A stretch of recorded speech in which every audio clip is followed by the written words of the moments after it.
Bismillahirrahmanirrahim. Assalamualaikum warahmatullahi wabarakatuh. Waalaikumsalam warahmatullahi wabarakatuh. Cek, mantap ini.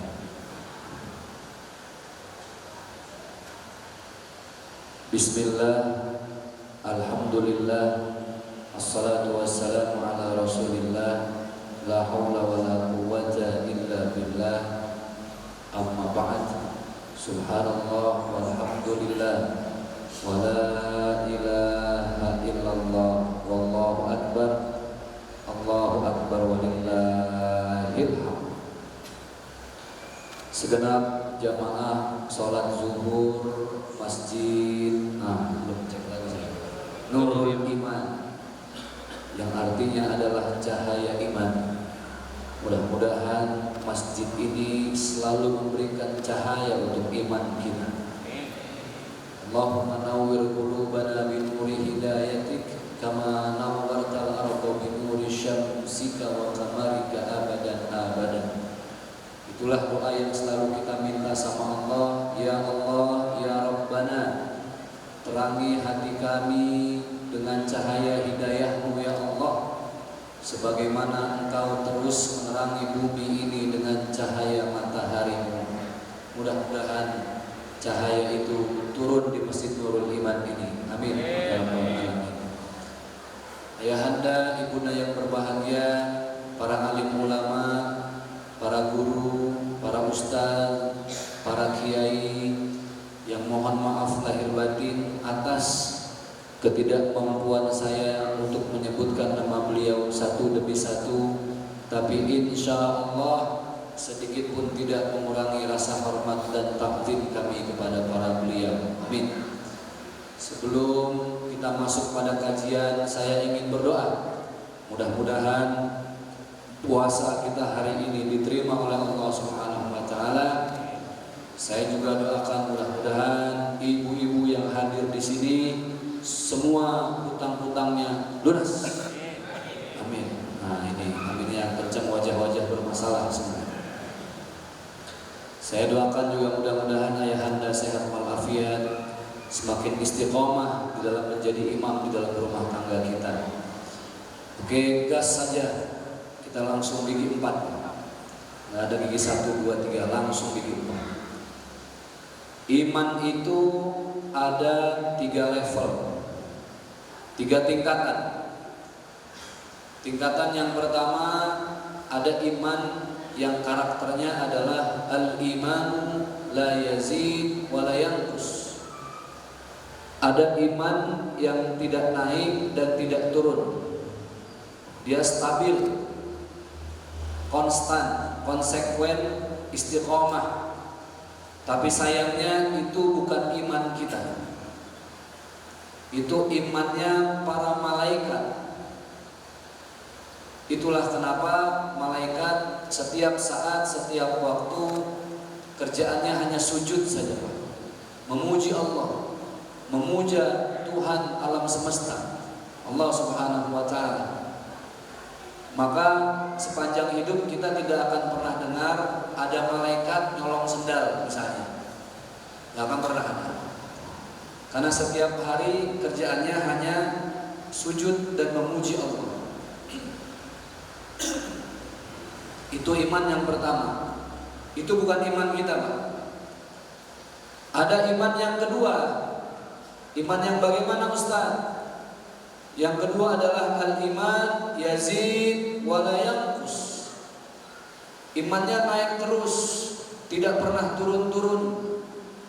Lagi-lagi itu bukan iman kita, itu imannya para nabi dan rasul.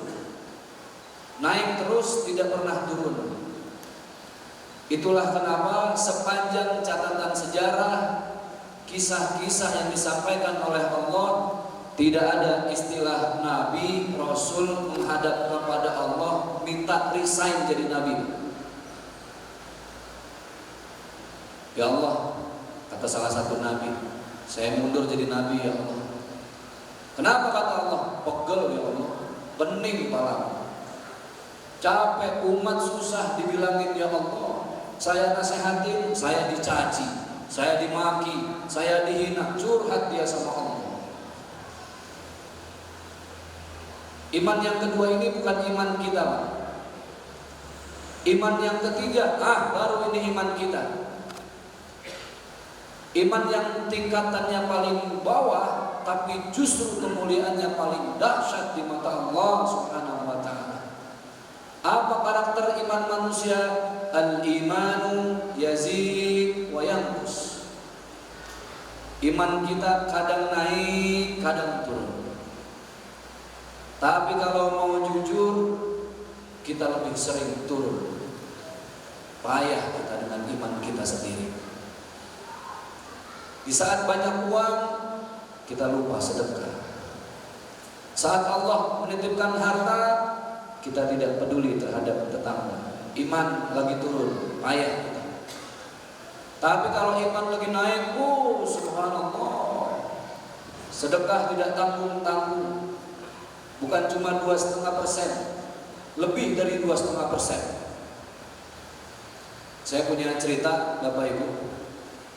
Saya punya sahabat seorang Romo, beda agama, Nasrani, pemuka agama, tapi bersahabat dekat dengan saya. Sering ketemu, sering bergurau, bercanda kata orang Riau. Bergurau, betul ya. Sering kami bergurau. Suatu saat dalam gurauan kami, dia bilang, Ustaz Zaki, kenapa orang Islam itu kok kalau sedekah pelit? Minimal 2,5%. Nah, yang Bapak perlu ketahui, seorang Romo itu dalam agama mereka tidak boleh menikah. Tidak boleh menikah. Itu yang harus dicatat. Dia bilang apa? Islam ini kalau zakat 2,5%, sedikit kali, Ustaz. Emang kalau Romo berapa mengeluarkan zakat dalam agama Romo? 10%. 4 kali lipat. Saya bercandain. Wajar kalau orang Islam itu 2,5%, apalagi laki-laki, karena jatahnya 4. Tapi Romo tidak boleh menikah, wajar dia 10%. Dia baru mikir, betul juga Ustaz ya. Kalau di Islam itu laki-laki boleh menikah sampai 4, maka 2,5%. Saya 10 karena tidak menikah. Jadi wajar. Nah, Ibu jangan langsung ngancam saya pulang dulu ya. Depan pintu saya dipegat, mau ajak berkelahi sama saya. Ini hanya gurauan saja. Baik, maka iman kita itu adalah tolak ukur. Karena tidak ada yang menjadi tolak ukur seseorang kecuali iman kita.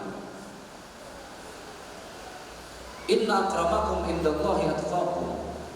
Allah menegaskan, yang paling mulia di mata Allah itu bukan yang paling tinggi jabatannya, bukan yang paling banyak hartanya.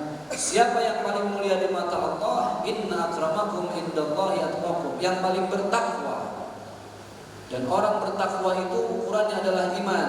Karakter iman kita seringnya turun, jarang naik. Maka siang hari ini kita akan sedikit mengkaji, menyelami kehidupan kita masing-masing, menyelami hati kita masing-masing. Kenapa kita berbicara tentang iman? Kalau sudah berbicara tentang iman, bukan hanya perkara ibadah, tapi yang harus kita sentuh adalah bagaimana ibadah membentuk dampak yang positif dalam urusan muamalah.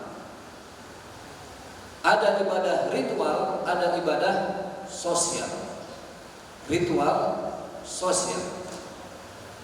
Maka Allah Subhanahu wa Ta'ala sangat menegaskan, ketika Allah memerintahkan sholat, maka Allah juga perintahkan zakat. Wa aqimus shalah wa atuz zakah. Dirikan sholat, tunaikan zakat. Artinya apa? Kita tidak bisa ego membenahi ibadah kita, tapi tidak peduli terhadap lingkungan. Bahkan Rasulullah SAW beliau bersabda, "Man kana yu'minu billahi wal yawmil akhir falyukrim dhaifah." Barang siapa yang merasa beriman dan yakin akan hari kiamat, falyukrim dhaifahu. Yang paling gampang, sepele, ukuran iman itu apa? Memuliakan tamu, Pak. Subhanallah. Ini berat kita ya. Sering ngaku beriman, tapi sama tamu kita tidak muliakan. Contoh, Bapak Ibu mampir ke rumah saya di Jakarta, saya kasih makanan serba nikmat, serba gurih, serba enak. Ada pizza, wah itu lagi puasa-puasa lagi ya. Ada rendang, ada keju, minumannya serba soft drink. Makanannya enak, tapi saya tuan rumah cemberut. Mempersilahkannya tidak pakai senyum. Pak, makan. Makan. Oh, ayo makan. Saya tanya, kira-kira makanan yang enak jadi nikmat apa tidak? Apa yang bikin jadi tidak nikmat? Akhlak saya. Saya tidak senyum. Tapi di lain hari Bapak Ibu ke rumah saya, cuma saya siapin air putih sama singkong. Apa singkong bahasa Sunda? Ubi. Singkong, ubi Pak. Ubi kayu. Ubi kayu. Kalau ubi biasa apa? Ubi jalar. Sudah motor dibilang Honda, mobil dibilang motor pula. Singkong dibilang ubi kayu, ubi dibilang ubi jalar, mati saja saya. Tapi itulah perbedaan bahasa saya. Bapak Ibu ke rumah saya, cuma saya siapin air putih sama ubi kayu. Air putih, ubi kayu, tidak ada yang lain. Tapi saya senyum, saya ikhlas. Pak, ayo Pak, mohon maaf.